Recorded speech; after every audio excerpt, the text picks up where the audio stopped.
का चेन ना पहने, क्योंकि इस प्रकार का गुनाह हो सकता है। दूसरा, टेररिस्ट एक्ट, आतंकवादी घटनाओं के बारे में भी इस कलम में डाला गया है। इससे पहले इंडियन पीनल कोड, भारतीय दंड संहिता में आतंकवादी घटनाओं के बारे में कोई भी प्रावधान नहीं था, उसके लिए अलग से कानून था UAPA। लेकिन अभी इसी कानून में आतंकवादी घटनाओं के बारे में सेक्शन डाला गया है और उसमें सजा भी दी गई है।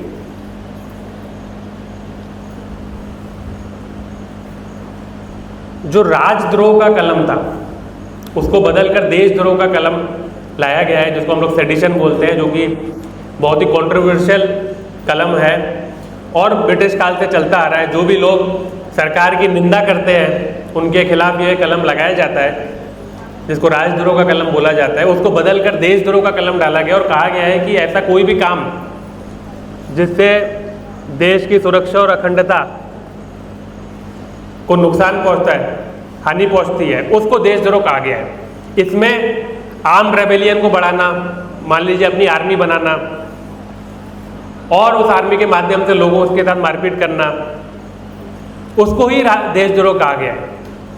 या फिर आर्म रेबेलियन के माध्यम से कुछ लोगों को प्रेरित करना कि वो नया देश बना ले, देश से अलग हो जाए, उसको देशद्रोह कहा गया है। इसमें सरकार की निंदा करना, सरकार की पॉलिसीज की निंदा करना, जो राजद्रोह में था वो सब रद्द कर दिया गया है। मॉब लिंचिंग के बारे में कलम डाला गया है। मॉब लिंचिंग में कहा गया है कि एक से ज़्यादा लोग अगर एक समूह बनाकर किसी का मर्डर कर देते हैं तो उनको भी वही सजा लगेगी जितना जिसने मर्डर किया है उसको लगेगी।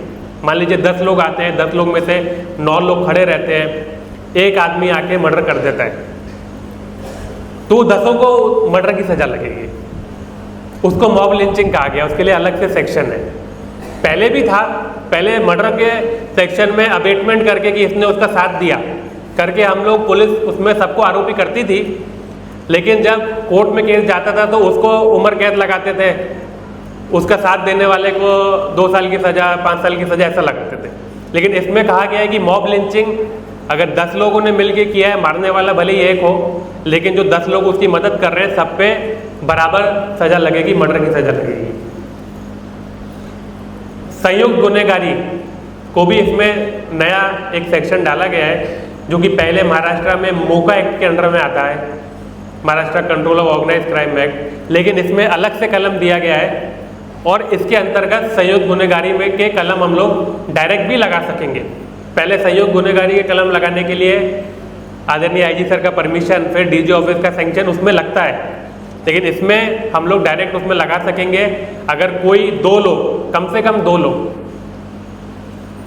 2 या 2 से ज़्यादा गुनहगारी साथ में करते हैं, कम से कम 2 लोग 2 या 2 से ज़्यादा गुनहगारी साथ में करते हैं, तो तीसरा जो गुनाह होगा उसमें उसको संयुक्त गुनहगारी कहा जाएगा। और इसमें संयुक्त गुनहगारी में 2 प्रकार की, क्योंकि संयुक्त गुनहगारी एक पेटी संयुक्त गुनहगारी, छोटे छोटे क्राइम जिसमें गैम्बलिंग, साथ में मिलकर दारू बेचना, साथ में मिलकर गैम्बलिंग करना, ये उसमें आ जाएगा। और बड़े गुनहगारी साथ में मिलकर जबरी चोरी करना, साथ में मिलकर किडनैपिंग करना, साथ में मिलकर मर्डर करना, वो बड़े वाले संयुक्त गुनहगारी में आएगा, तो उसमें अलग अलग सजा है। और जो सबसे महत्वपूर्ण है वो है कि स्पीडी जस्टिस, टाइमली जस्टिस और स्पीडी जस्टिस, समय पर न्याय मिलना और फास्ट न्याय मिलना। नए कानून में ये कोशिश की गई है कि जो कोर्ट का जो समय रहता है और उससे पहले जो पुलिस का चार्जशीट का समय रहता है वो कम हो जाए और कोर्ट की तारीख का समय भी कम हो जाए, कोई भी केस बहुत लंबा ना जाए, उसके लिए अलग अलग इसमें प्रावधान है।